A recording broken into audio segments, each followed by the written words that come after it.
You ask Tiger to solve.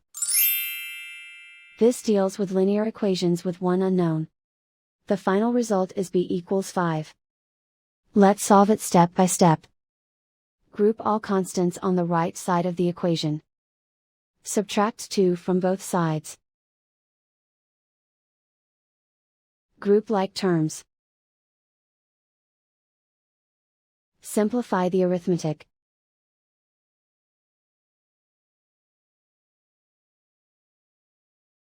Isolate the b. Divide both sides by -6. Cancel out the negatives.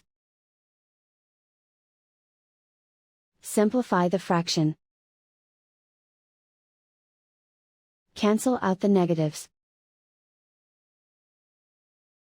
Find the greatest common factor of the numerator and denominator.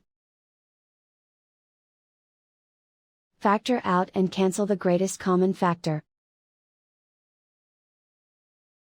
And so the final result is b equals 5.